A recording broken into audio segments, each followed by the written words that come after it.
Welcome to the Pursuing More podcast. We're here to encourage and empower people to pursue more of what God desires for them. For us, pursuing more is the intentional opposite of settling for less.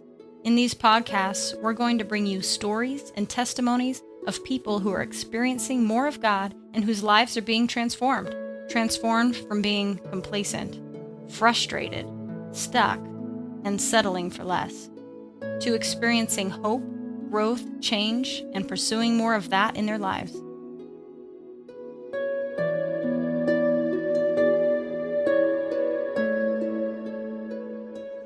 Well, hello there, I'm Bill Bowers, and I'll be the host again for this episode of No Longer the Same. And today we're very fortunate to have Amanda with us here, so welcome, Amanda. Hello, thanks for having me. Yeah, great to have you here today, and looking forward to you sharing a little bit of your story here. I've had the pleasure of knowing you for a year and a half or so and watching some of your journey, but I know there's some really key elements in that I think will be helpful to some of the folks that listen in on our podcast. So with that, maybe just start out by giving us a little bit of history about yourself. Well, I grew up in the church. Both my parents were highly involved in the church as well. Going there a couple times a week at least. It's kind of just our second home, doing Awana or youth group or Sunday school, different stuff like that. So was that all in one church, or did you move around a bit? Or Just in one church mainly. Okay. So we were able to build quite a community there. So what was your relationship with God like during that childhood, maybe teenage years? I just followed God because I believed in Him, but it was because that was what other people around me were doing and what my parents were doing as well. And it seemed like the right thing to do, but I kind of had the belief that if I followed what God wanted me to do, then He would do what I wanted in the plans that I had, Sure. that He would have those things happen. Not an uncommon thought that growing up we're kind of taught that, right? If you do the right thing, then God will take care of you and maybe do what you want. So not too uncommon. Yeah. So what did life look like as you maybe got out of high school, and were you off to college, or what happened after high school for you? It was a big shock going off to college. Not just the moving, because I moved from Washington to Oregon. I had trouble not overbooking myself. I was a full-time athlete at the college doing volleyball, also a full-time student doing 15 credits or more, and then working as well. And at some points I was doing a play and trying to find a good church as well and have a social life. It was a lot. Yeah, it sounds like it. Yeah. Have you always been like achiever, let's get stuff done, or why do you think you were involved in so many things? I think I ran off of validation. I really liked academic validation, even musical validation, any sort of something that would make me feel like I was good enough. So I would chase those things, and I had a hard time saying no when I felt like somebody might have needed me in a team, or something wouldn't get done if I wasn't there, or that I would miss out on an opportunity. And so I think the combination of wanting that validation and not wanting to miss out caused a lot of busyness. Right, sure. Did you find fulfillment or satisfaction in all that busyness? I think maybe sometimes I would trick myself into thinking that it was something that was productive, that because I was doing so much, it was good and I was a good person, but I was just tired and I was just trying to race through it and just trying to get to the end of it. I didn't really know how to slow down at all. So, Amanda, I realized at some point there was some things that happened that really became quite challenging or traumatic events for you a couple of years ago. Yeah, a couple years ago, I think something that was a huge factor in that struggle season of my life was being in a very toxic relationship. There was a lot of gaslighting to the point where I couldn't trust my own memories. They were constantly getting altered or disregarded, and even the things that I was seeing in front of my eyes, I couldn't believe, or I couldn't trust because I knew it was going to be refuted later. I was just constantly guarded, constantly tense, just felt like I was walking on eggshells all the time while at work. And this is still during the time where I'm doing all this different stuff. Right. I'm still a student. I'm still supposed to be working. And there was a time before work where I was just so anxious that I couldn't see straight. And I had to call in because it was getting to me so much. I was worried about what am I doing wrong and what do I need to do to change. I was just spinning and spinning my head. I couldn't figure out what to do differently and what to do to protect myself from the verbal attacks that were going on. I was scared physically as well. And I think a big part of that situation was I felt like I wasn't allowed to talk about what was happening. I would have teammates on my volleyball team who would notice I wasn't doing all right. And they'd say, "How are you doing? Like, are you okay?" And I would just say, "Oh, everything's going good." I felt like I couldn't paint him in a bad light, that I would be betraying him, that I would be a bad Christian. Thought forgiveness meant forgive and forget, that you weren't supposed to hold somebody's wrongs against them, that you weren't supposed to make a list of wrongs. So I couldn't do anything to stand up for myself either, because I wasn't recording the evidence of what was going on. So how is this working on you emotionally, mentally? Has this gone on for a good chunk of time and is really affecting you? Yeah, it was in that state for at least a year where I was getting whittled down.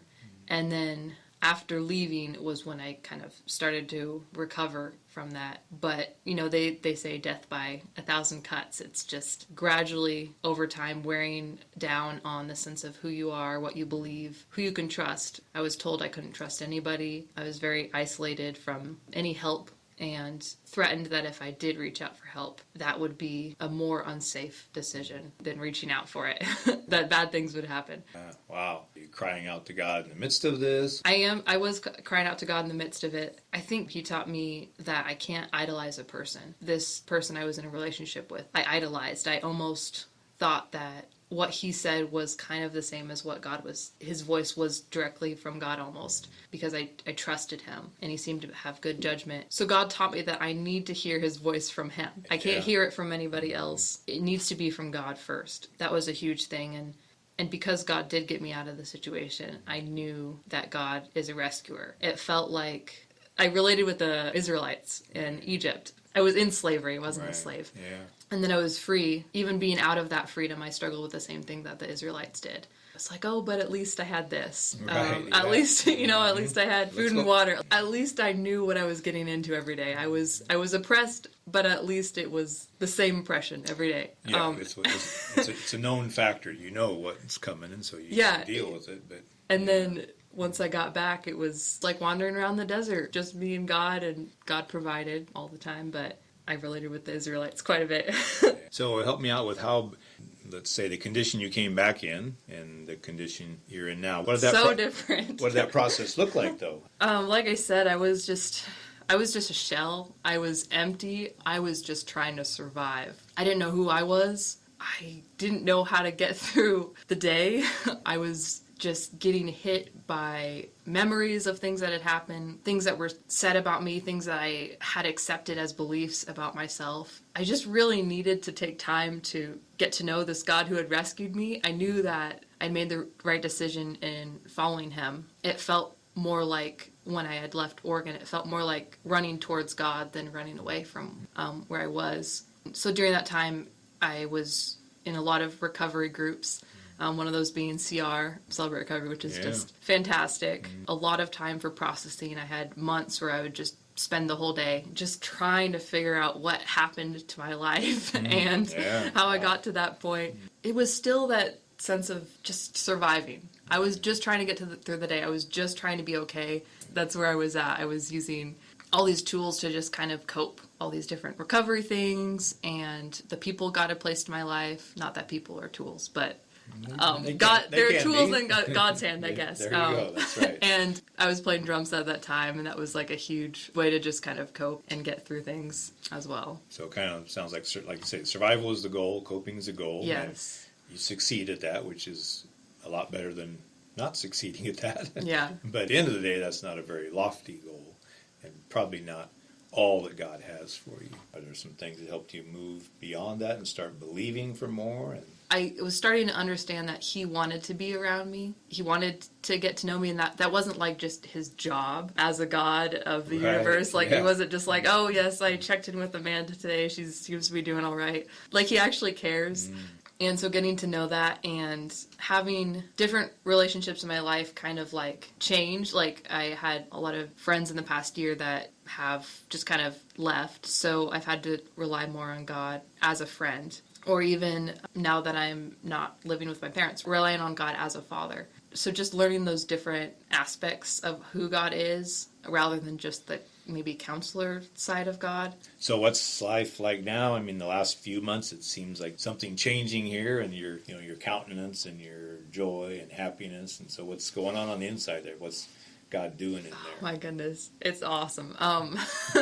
God has like blessed me more than I could ever expect. Like one of those being after I finished doing club volleyball and college volleyball, I had thought in the back of my head, I would be great to coach. And then last year, an opportunity came up to coach. And same thing with the job I'm working at now. I had been kind of thinking, I'm like, oh, it'd be great to do a job that I could work with kids. And then kind of out of the blue, an opportunity came up to have a job that I'm working at a school. And just the different artistic things God has just allowed the time for and provision for. I feel like God's just like allowing me to get to know myself and what I enjoy. So glad that God has allowed the space for that.